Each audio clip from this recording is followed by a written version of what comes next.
Le Nouvel Esprit Public, Philippe Meyer, bonjour.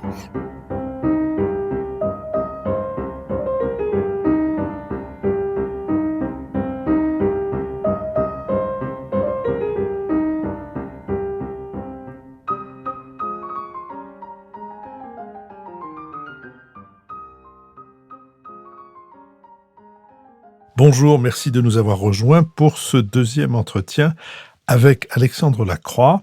Nous avons d'abord parlé de Philosophie Magazine et de la lettre quotidienne, de la lettre d'information quotidienne de Philosophie Magazine, de publications avec lesquelles nous sommes dans les meilleurs rapports et que je vous encourage à regarder puis à suivre. Et nous allons maintenant parler d'un livre signé par Alexandre Lacroix aux éditions Alary, La danse, philosophie du corps en mouvement.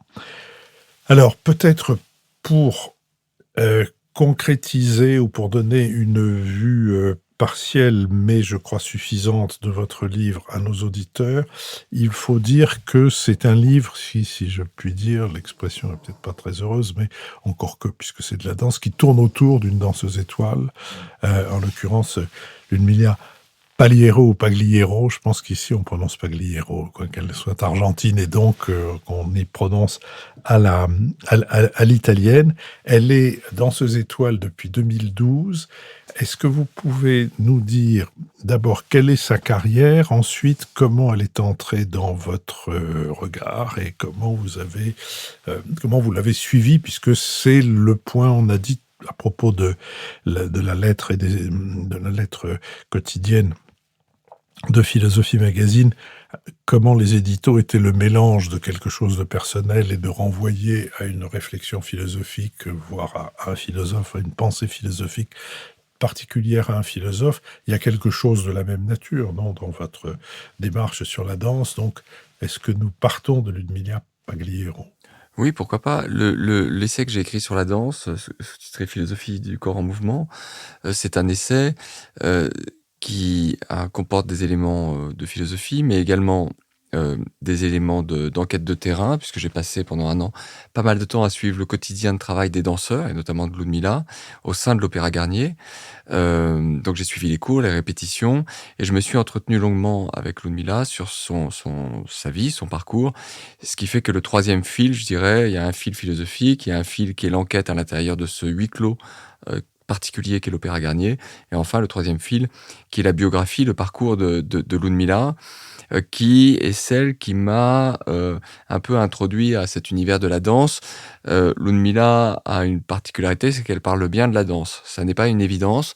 Les danseurs s'expriment extrêmement bien avec leur corps et sont pas toujours à l'aise pour expliquer ce qu'ils font, et ça se comprend. C'est-à-dire, vous voyez un danseur sur une scène évoluer, faire des gestes incroyables, et après vous lui dites: mais alors explique-moi ce qui s'est passé. C'est pas très simple de mettre des mots là-dessus. Ludmilla, elle, a une distance et un recul qui font qu'elle donne beaucoup de pistes de réflexion sur son métier. Pourquoi elle a cette distance et ce recul? C'est à cause de sa biographie, en fait. Rien ne l'a prédestinée à devenir une étoile de l'opéra. C'est quelqu'un qui n'est pas formaté.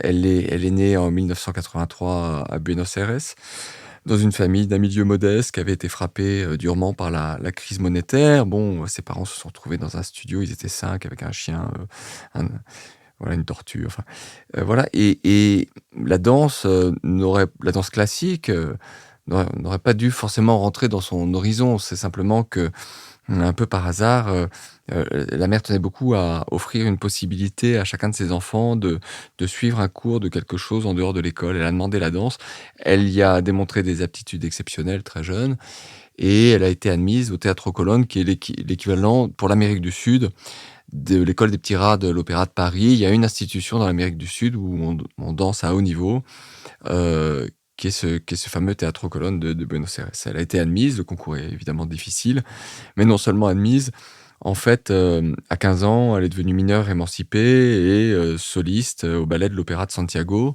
Donc elle a pris un premier risque qui est de s'exiler, ce qui n'est pas facile pour quelqu'un de 15 ans en pleine crise d'adolescence. Poursuivre sa passion, elle a vécu un premier exil.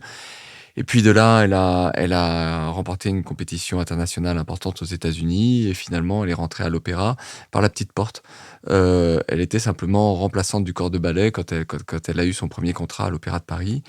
et elle a gravi tous les échelons en interne jusqu'à être nommée étoile. Ça, c'est pas un échelon, c'est pas une audition, on est nommé étoile. C'est la première non-européenne à avoir été nommée étoile. Donc c'est un parcours qui témoigne d'une extraordinaire ténacité, d'une capacité à prendre des risques.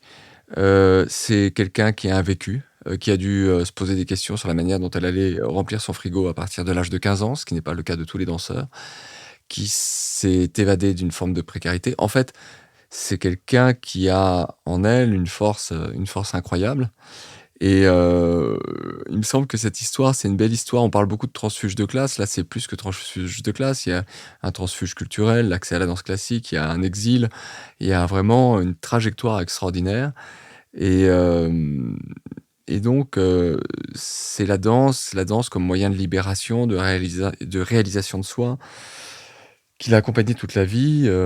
Voilà, moi, j'aime beaucoup le mélange de discipline et de liberté, en fait, qu'il y a dans son existence.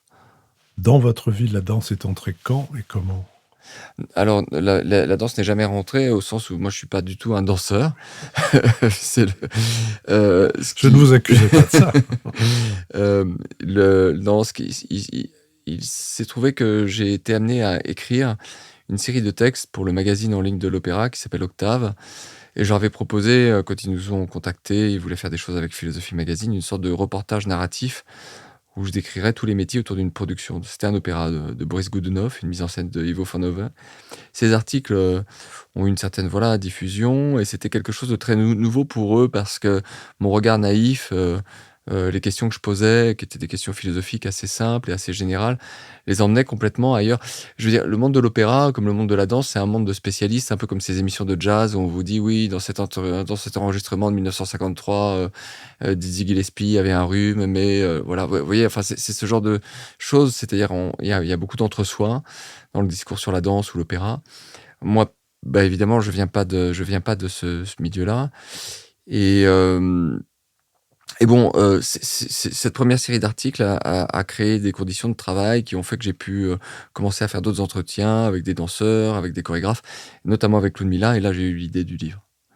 Bien qu'il y ait danse et danse, vous en faites cette allusion dans votre livre, je veux dire la danse qu'on pratique soi-même, qui n'est souvent qui est rarement même de la danse savante, qui est plutôt de la danse de bal, danse de plancher, dans laquelle vous précisez que vous n'êtes pas non plus un niveau étoile. C'est-à-dire Non, que vous êtes peut-être au niveau quadrille, c'est et encore, peut-être pas tout et à fait. encore. Vous arrivez dans le monde de l'opéra, vous vous intéressez à quelqu'un qui a le destin très exceptionnel que vous avez résumé, qui est Danseuse étoile, et vous entrez dans un monde qui est à la fois très, très artistique et extrêmement hiérarchisé.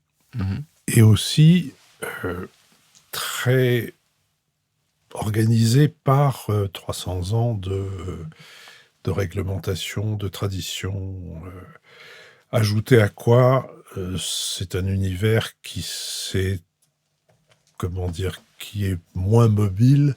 J'essaye de trouver des litotes, qui est moins mobile parce que les organisations de type organisation syndicale, etc., les rivalités entre les différents corps, il y a énormément de corps de métier qui concourent, je crois qu'il y en a 70 qui concourent aux différentes productions de l'Opéra de Paris, production lyrique et production dansée, avec un corps de ballet qui est unique et qui est à la fois très à cheval sur ses traditions et en même temps qui essaye de les faire bouger. Enfin bref, la confrontation entre un philosophe, journaliste, je ne sais pas si journaliste est le mot que vous employez d'ailleurs pour vous définir vous-même.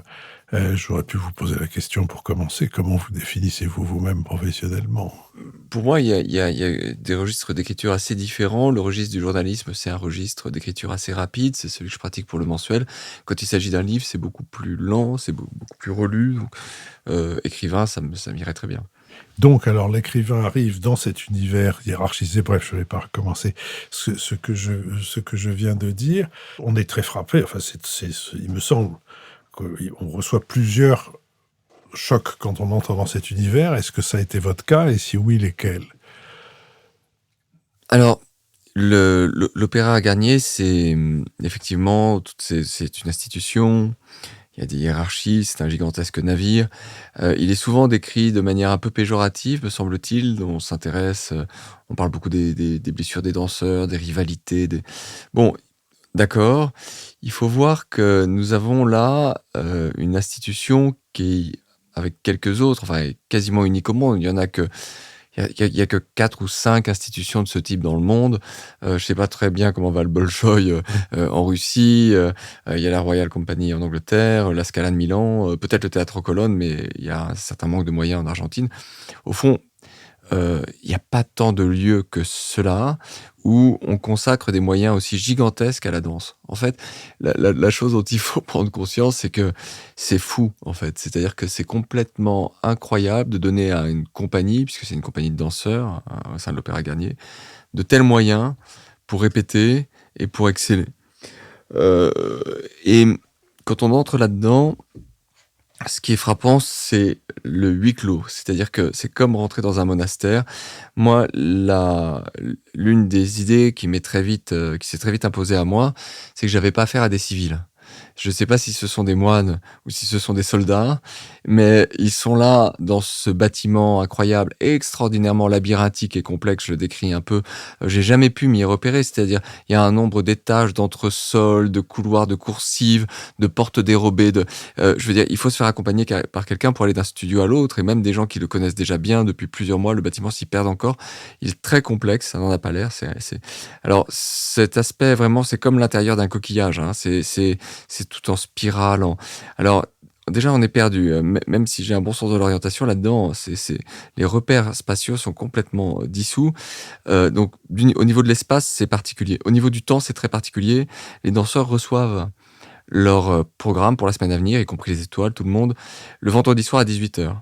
Ça veut dire que ils ne peuvent pas programmer un anniversaire pour leur enfant s'ils en ont, un rendez-vous chez le dentiste, rien. C'est-à-dire que en fait, ils doivent se tenir leur semaine ouverte jusqu'au vendredi soir 18h. Il peut tomber des répétitions et des cours n'importe quand, week-end compris, soirée comprise. Normalement, on sait quels sont les jours de spectacle, mais il peut y avoir des blessures et des remplacements. Et donc, en fait, ils sont à disposition de l'institution, exactement comme un militaire à qui on dit bah, demain, il y a une action commando, c'est pas l'anniversaire de ton fils, tu dois y aller. Donc, c'est une vie qui nécessite une grande abnégation. On est coupé du monde.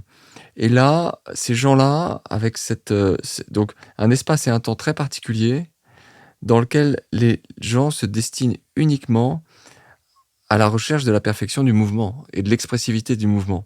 C'est complètement fou, en fait. C'est-à-dire que l'objet de cette quête peut paraître un peu dérisoire. L'objet de cette quête consiste à savoir faire évoluer son corps dans l'espace de telle manière que cela exprime quelque chose sur notre condition humaine. Enfin, c'est un objet complètement, non seulement désintéressé, artistique, mais c'est un objet qui est presque absurde, hein.